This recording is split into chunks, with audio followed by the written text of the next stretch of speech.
Okay. Course in Miracles, Manual for Teachers. How is judgment relinquished? Stop. Just stop. you know, yeah, I definitely have opinions on this. But reading, how is judgment relinquished? Judgment, like the other devices by which the world of illusions is maintained, is totally misunderstood by the world. It is actually confused with wisdom and substitutes for truth. As the world uses the term, an individual is capable of good and bad judgment, and his education aims at strengthening the former and minimizing the latter.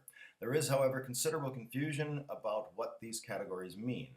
What is good judgment to one is bad judgment to another. Further, even the same person classifies the same action as showing good judgment at one time and bad judgment at another time. The same person can see one action as it changes, is the point. Nor can any consistent criteria for determining what these categories are be really taught.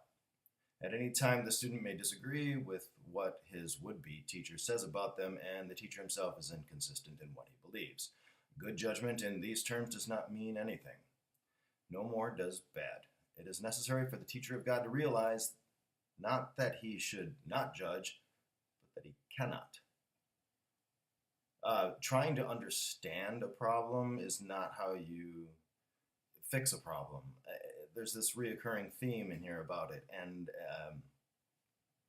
the focus on the problem is not what we should be focusing. It's just focusing on the solution, and the solution against the judgment is stop.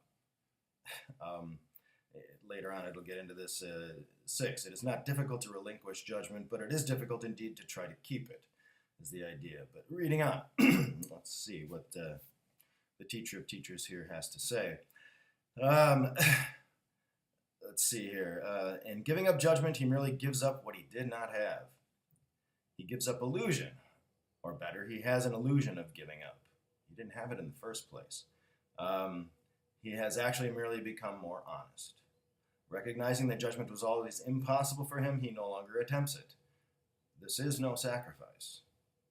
On the contrary, he puts himself in a position where judgment through him rather than by him can occur, and this judgment is neither good nor bad. It is the only judgment there is, and it is only one. God's Son is guiltless, and sin does not exist. The aim of our curriculum, unlike the goal of the world's learning, is the recognition that judgment in the usual sense is impossible. This is not an opinion, but a fact. In order to judge anything rightly, one would have to be fully aware of an inconceivably wide range of things, past, present, and to come. And I don't have that. I don't know anybody who does, other than turning to the internal guide, relinquishing of judgment on our part. Speaks more to I need do nothing, meaning I really need to not to do nothing. I'm not going to help the process, except by just being present and turning to the voice for God thing internally, showing up, and whatever comes through, comes through.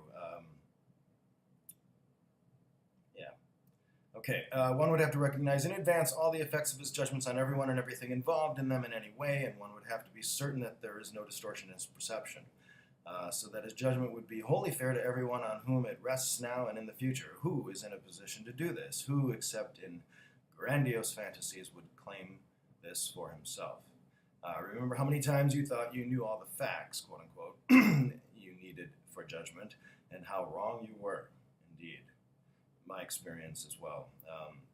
Is there anyone who has not had this experience? Would you know how many times you merely thought you were right without ever realizing you were wrong?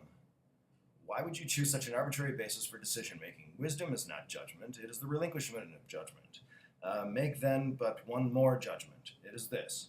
There is someone, capitalized, with you, whose judgment is perfect. That's his job. That's his function.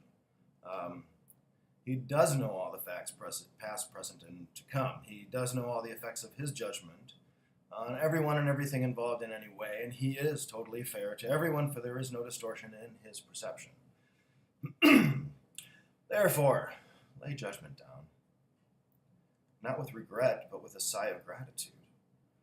Now are you free of a burden so great that you could merely stagger and fall down beneath it, and it was all illusion, nothing more. Now can the teacher of God rise up unburdened and walk lightly on. Yet it is not only that this is his benefit, his sense of care is gone, for he has none. He has given it away along with judgment. He has given himself to him whose judgment he has chosen now to trust instead of his own. Now he makes no mistakes. You relinquish all consequence, all accountability. You're free.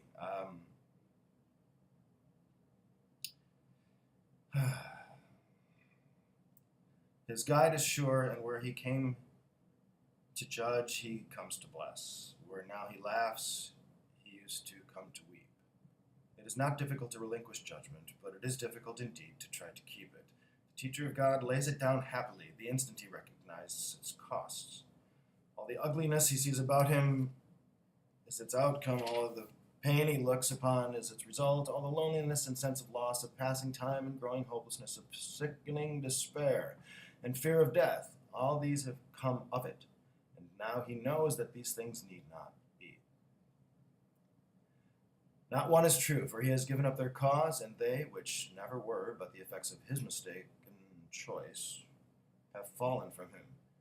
Teacher of God, this step will bring you peace. Can it be difficult to want but this? Just stop.